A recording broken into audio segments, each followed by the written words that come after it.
Ang sabi-sabi, tinuro ang dalawang miyembro na gusto nang umalis. Paparusahan ko kayo, patayin silang dalawa at dalhin sa akin ang bangkay nila. Biglang dinumog ng iba pang mga miyembro ang dalawang taksil sa kanilang grupo. Pinahirapan, binugbog at pintay. Sabay ininom ni Magdalena Soles ang dugo na nakuha niya sa kanyang mga namatay na miyembro. Magandang araw sa inyo mga kaibigan. Nais kong sabihin, ang video ito ay hindi pambata, kaya patnubay ng magulang ang kailangan. Ang video natin ngayon ay isang kwento na nagmula sa totoong buhay. Kwento ito ng isang bata, dalawang magkapatid at isang babae. Ang Sierra Madre Oriental ay isang series ng kabundukan na matatagpuan sa Mexico. Sa kalagitnaan ng kabundukan ito ay matatagpuan ang iba't ibang uri ng mga kuweba. At sa paanan naman, bundok ng Sierra Madre Oriental ay matatagpuan ang ilang bayan. Isa na rito ang Yerba Buena. Ang bayan ng Yerba Buena ay binubuo ng iilang mga pamilya at ang pamumuhay dito ay payak at pawang mahihirap ang mga tao. Kadalasan din dito ay yung tinatawag nilang illiterate o walang alam, at dito nakatira si Sebastian, 14 na taong gulang. Isang gabi ng Mayo 1963, si Sebastian Guerrero ay umakyat sa kabundukan ng Sierra Madre Oriental. Pero hindi na to bago sa kanya dahil umaakyat na siya noon pa. Dahil nga napapabalita at ayon na rin sa mga matatanda, ang Sierra Madre Oriental ay napapaikutan ng iba't ibang uri ng mga kuweba. At isa sa mga kuweba doon ay nagtatago ng isang kayamanan.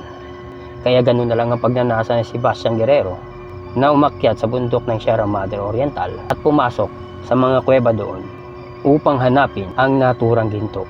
Isang gabi, umakyat si Sebastian ng bundok na walang dalang kahit na anong uri ng ilaw. At sa kanyang paglalakad ay nakaramdam siya ng takot sa kanyang sarili. Dahil nga't bata siya, ay talagang natural ang matakot. Kaya ang nangyari, inisip niya na mas delikado sa labas sa loob ng kuweba. Kaya ang naisip niyang paraan ay humanap ng unang kuwebang makikita niya at doon siya magpapalipas ng gabi. Hanggang sa kanyang paglalakad ay nakakita nga siya ng isang kuwebang di kalayuan sa kanya. Nagmadali siyang pumunta doon. Sa kanyang pagmamadali, nahagip ng kanyang paningin na meron pang isang kuweba di kalayuan sa unang kuwebang nakita niya na merong ilaw. Napahinto si Sebastian at pinagmasdan dahil hindi nga yun ang unang pag-akyat niya. Nagtaka siya kasi dun lang din sa unang pagkakataon na nakita niya na merong isang kuweba na may ilaw. Dahil nga sa mga previous na pag-akyat niya ay hindi siya nakakita ng kuwebang may ilaw. Kaya ang ginawa ni Sebastian, imbis na pumunta si Sebastian doon sa unang kuwebang nakita niya, lumihis siya ng daan upang puntahan ang kuwebang may ilaw. Linagpasan niya ang unang kuwebang nakita niya at nagdire-diretso siya kuwebang may ilaw. Kung malapit na siya sa kuwebang may ilaw, siguro mga 10 dipa, nakarinig si Sebastian ng isang malakas na pagsigaw. Yung sigaw na parang naghihirapan, yung sigaw na parang nasasaktan. Bagamat kinabahan si Sebastian at natakot ang gusto, dala na rin ng pagiging chismoso at marites, pinuntahan niya pa rin ang kuweba. At pagdating niya sa bukana ng kuweba, nakarinig naman siya ng mga pagkanta, yung parang kumakanta na sumasamba. Doon siya mas lalong na curious at napaisip kung ano ang ginagawa ng mga tao sa loob ng kuweba. Mga tao kasi marami siyang naririnig na boses. Nang nakarating siya sa bukana ng kuweba, napagdesisyonan niya na magtago muna sa gilid upang sa ganon makasilip siya mula sa bukana. Nang pagsilip niya mula sa bukana ng kuweba, nasaksihan niya ang karumal-dumal na pangyayari sa loob. Sa sobrang takot ni Sebastian, napatulala siya ng halos 10 segundo bago siya tumalikod at tumakbo ng ubod ng bilis. Sa sobrang bilis ng takbo niya parang ginawa niyang semento o espalto yung kalsadang dinadaanan niya. Wala siyang pakialam sa bato, sa damo, basta ang importante sa kanya, makalayo siya sa lugar na yun. Kasi feeling niya nung mga time na yun, merong humahabol sa likod niya, kahit wala naman. Sa sobrang kaba ni Sebastian at sa sobrang takot niya, hindi niya alam na nakarating na pala siya sa may kalsada. At hindi niya rin alam na 25 kilometers na pala yung tinakbo niya. Kaya instead na pumunta siya dun sa bayan nila, ay dumiretso siya sa mas malapit na bayan na alam niyang merong police station. Pagdating niya doon sa police station, hapong-hapo, pagod na pagod, pero pinilit niyang magsalita. Kahit sobrang takot niya, pinilit niyang sabihin kung ano yung nakita niya. Pero yung dalawang police on duty, na shock, nagulat, kasi may bata sa harapan nila, pagod na pagod, at para bang takot na takot o para bang may humahabol sa batang yon. Eh ang ginawa ng dalawang pulis ay pinakalma muna nila si Sebastian. At nang kumalma na si Sebastian, sinabi na Sebastian ang lahat ng nakita niya sa loob ng kuweba. Nagulat ang dalawa dahil sinabi ni Sebastian na merong nangyaring nakakatakot ang kanyang nasaksihan. Sa sobrang takot niya ay hindi niya na maintindihan kung ano yung nakita niya. Kasi ang kanyang nakita ay isang tao o isang babae na umiinom ng dugo na parang vampira at mga taong sumasayaw na parang mga halimaw. Nagulat ang dalawang pulis at sinabi sa kanya, "Utoy, ganito na lang, saan ka ba nakatira? Kasi anong oras na? Nandito ka pa. Ipahinga mo na yan, baka dala lang yan ng pagod. Sige, sabihin mo kung saan nakatira at ihahatid ka namin." Yun ang sinabi ng dalawang pulis sa kanya. Walang nagawa si Sebastian ang mga gabing yun kung hindi sumunod sa dalawang pulis, dahil yun ang mas makakabuti sa kanya. Kaya ang ginawa ni Sebastian, sumakay siya sa kotse at hinatid siya ng dalawang pulis sa bayan ng Yerba Buena. Kinabukasan, hindi mapakali si Sebastian sa kanyang nararamdaman.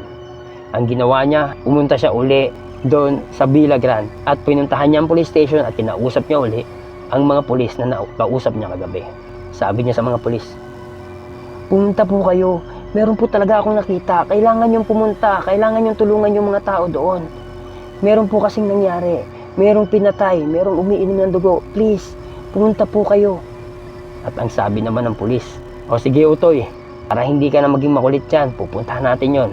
Para hindi ka na masyadong mag-alala. Sige tara." Tuwang-tuwa noon si Sebastian dahil pumayag na ang isang pulis na nagngangalang Luis Martinez. Lumipas ang ilang mga oras, binaliwala na ng isang kasama niya o partner ni Luis Martinez ang nangyayari na sinabi ni Sebastian. Hanggang lumipas na ang hapon, wala pa ring bumabalik, wala pa ring Luis, wala pa ring Sebastian. Isip niya, kung ano man ang mangyari, tatawag yun si Luis. Dumating na ang gabi, pero wala pa ring dumarating. Kaya ang nangyari, tinawagan niya ng tinawagan si Luis Martinez upang alamin kung ano talaga ang nangyayari at bakit inaabot na siya ng ganong oras. Pero walang sumasagot. Hanggang sa lumipas ang umaga, wala pa ring sumasagot. Nangamba na ang partner ni Luis Martinez at pumunta na sa bayan ng Yerba Buena. Pinuntahan niya ang pamilya ni Sebastian Grego upang tanungin kung nakita nila ang pulis na nagngangalang Luis Martinez. Subalit sinabi naman ng pamilya ni Sebastian Guerrero na kahit nga si Sebastian ay hindi pa umuwi, paano nila malalaman na kung umuwi na rin yung pulis? Naalarma ang partner ni Luis Martinez. Tinawagan niya uli ng tinawagan si Luis Martinez, subalit wala talaga sumasagot. Hanggang sa idinulog niya na ito sa mas nakakataas. Pumunta siya sa Mexican Army. Sinabi niya ang lahat ng pangyayari. At sinabi niya rin yung mga sinabi ni Sebastian nung mga gabing una silang nagtagpo. Kaya agad umaksyon ang Mexican Army at pumunta sa naturang kuweba. Pero bago sila pumunta sa naturang kuweba, pumunta muna sila sa bayan ng Yerba Buena. Pagdating nila sa bayan ng Yerba Buena, pansin nila na halos walang tao, parang ghost town yung bayan. Kaya hindi na sila nag-atubiling kausapin ang mga natitirang mga tao doon. Pumunta na agad sila doon sa bundok at sa kuweba na tinutukoy ng partner ni Luis Martinez. Pagdating nila doon, nakita nila ang karumal-dumal na pangyayari. Ang mga pangyayaring minsan ay hindi mo inisip na totoo. Ang pangyayari na parang hindi gawain ng isang tao. Natagpuan nila ang bangkay ni Luis Martinez at ni Sebastian Guerrero. Ngayon, mga kaibigan, upang alamin natin kung ano talaga ang nangyari at kung ano ang punot dulo ng mga kaganapang ito, dito na papasok ang dalawang magkapatid na si Santos at si Cayetano Hernandez. Itong dalawang magkapatid na ito ay kilala sa Mexico bilang isang small-time na scammer. Marami na silang linokong tao at marami na silang nakuhang mga pera sa iba't ibang mga tao na linoko nila. Pero maliliit lang naman, hindi naman malalaki, hindi sila big timer. Hanggang sa nakaisip, itong magkapatid na gumawa ng malaking scam na pagplanuhan nila na mang-i-scam sila sa isang bayan na kung saan ang tao dito ay pawang illiterate o walang alam dating sa religion. Kasi naisip nila na magpapanggap sila bilang isang high priest ng isang religion. Kaya nag-research sila ng mga bayan na medyo malayo sa kabihasnan. Kaya ang napili nila ang bayan ng Yerba Buena. Kinuha na nila yung mga gamit nila at pumunta na sila doon. Pagdating nila sa Yerba Buena, nakakuha agad sila ng atensyon. Pinagtinginan agad sila ng mga tao. At sa araw na iyon, nagsimulang magsalita ang dalawang magkapatid. At ang sabi nila sa mamamayan ng Yerba Buena na sila ang mga high priest o matataas na uri ng mga pare na pinadala sa kanilang bayan upang maghatid ng mensahe mula sa Incan God. Ang lahat ng susunod sa Incan God na daladala nila ay pagkakalooban ng masaganang buhay at mga ginto na nagmula sa mga kuweba ng Sierra Madre Oriental. At ang hindi susunod sa naturang Inca ay bibigyan ng matinding kaparusahan na hindi nila magugustuhan. Dahil sa galing ng pagsasalita ng dalawang magkapatid na ito ay nakumbinsi nila ang mga tao, ang iilang mga tao doon sa bayan ng Yerba Buena. Halos nga kalahati ng populasyon ng bayan ng Yerba Buena ay nabudol nila dahil likas sa kanila ang pagiging scammer, kaya ganun na lang sila kagaling magsalita. Lumipas ang mga araw at mas marami na silang naengkanyong mga residente ng Yerba Buena. Kaya doon na nila sinimulan ang kanilang malaking scam. Sinabi nila sa kanilang mga miyembro na residente ng Yerba Buena, kailangan nyo mag-alay ng kahit na anong mga bagay na nagmula sa inyo upang pakinggan kayo ng daladala na lang Incan God. Ngayon, yung ginawa naman ng mga miyembro o mga residente na kasapi ng religion na ginawa ng dalawang magkapatid ay binigay nila ang kanilang mga ari-arian, mga pera, at iba pang mga uri ng alay. Tuwang-tuwa naman itong magkapatid dahil marami silang nakukulimbat sa mga tao doon. At palagi yon tuwing may simba o misa silang ginagawa. Parang nagtayo sila ng isang kulto. Lumipas ang mga araw, lumipas ang linggo at buwan, na-realize o napagtanto ng ilang mga miyembro na hindi totoong pare ang dalawang magkapatid. Kaya question nila ang kakayahan nito na tuparin ang kanilang mga daing o mga hiling sa buhay. Kaya sabi ng isang miyembro nila na hindi sila totoong pare at hindi naman totoo ang kanilang pinagsasabi tungkol sa Incan God. Nagulat ang dalawang magkapatid, hindi nila inaasahan ang mga bagay na yon. Kaya bigla silang umalis sa bayan ng Yerba Buena na walang sabi-sabi. Pumunta sila sa pinakamalapit na bayan katabi ng bayan ng Yerba Buena upang maghanap ng isang babae na kanilang gagamitin para magpanggap na goddess ng Incang daladala nila. Doon nila nakilala si Magdalena Soles. Si Magdalena Soles ay isang bayarang babae. Inalok nila ito ng pera upang pumayag na magpanggap ng isang diyosa ng Incan God. Pumayag itong si Magdalena Soles at isinama niya ang kanyang kapatid. Agad na nagtungo ang dalawang magkapatid sa bundok ng Sierra Madre Oriental, sa taas lang ng bayan ng Yerba Buena, at pumunta sila sa isang kuweba doon at nag-set up ng isang munting palabas. Pagkatapos nilang mag-set up ng isang munting palabas, bumaba sila sa bundok, nagpakita uli sa kanilang mga miyembro at nagsabi na umakyat kayo sa bundok at dito namin papatunayan na tunay ang Incan Goddess at inyong masasaksihan ang kanyang kapangyarihan. Agad na nagpuntahan ang mga miyembro ng dalawang magkapatid na ito dahil nga ipapakita na nila ang kaanyuan ng Incan Goddess. Nang nakarating na sila sa bundok ay pinapasok agad sila sa isang madilim na kuweba. At pagkatapos sinabi ng dalawang magkapatid, makinig kayo at saksihan ang paglabas ng ating Incan Goddess. Sabay biglang may pausok effect. Paglabas ng pausok effect, sinenyasan naman nila si Magdalena Soles na lumabas kasabay ng pausok effect. Gulat na gulat yung mga tao, gulat na gulat yung mga miyembro dahil nakita nila si Magdalena Soles na nakakostume ng pang-goddess at kamangha-mangha sa kanilang paningin. Nagulat sila dahil nakakaramdam sila ng takot, ng kaba, ng pagkagalak dahil nakita na nila ang kanilang sinasamba, ang Incan Goddess. Ang hindi nila alam, yung pausok effect na yun ay nilagyan ng dalawang magkapatid ng droga. Napakabango ng pausok effect na yun, pero pag makalanghap ka nun, makakaramdam ka ng pagiging magaan sa iyong sarili. Feeling mo powerful ka. Kaya ang nangyari mga kaibigan, pati si Magdalena Solis nakalanghap din ang usok na iyon. Ngayon, dala ng emosyon na nasaksihan niya sa mga miyembro ng kulto ng dalawang magkapatid, ay inakala niya rin sa mismong sarili niya na siya mismo ang reincarnation o reincarnation ng Incan goddess. Walang sabi-sabi. Bigla niyang tinuro ang mga miyembro ng kulto ng dalawang magkapatid at sinabi, "Ako ang Incan goddess na sinasamba niyo. Ang lahat ng susuway sa akin ay paparusahan ko." Kaya agad naniwala at natakot ang mga miyembro ng kulto at agad siyang sinamba. At dahil sa ginawa ng mga miyembro ng kultong iyon, ay lubos na naniwala si Magdalena Solis na siya talaga ang reincarnation ng Incan goddess. Ang hindi nila alam, mararanasan nila ang kapangyarihan ng Incan goddess na si Magdalena Solis sa brutal na pamamaraan. Lumipas ang ilang araw, sinabi ni Magdalena Solis sa kanila na, "Kumuha kayo ng mga dugo ng hayop dahil para mag-survive ang inyong Incan goddess, kailangan niyong uminom ng dugo ng hayop."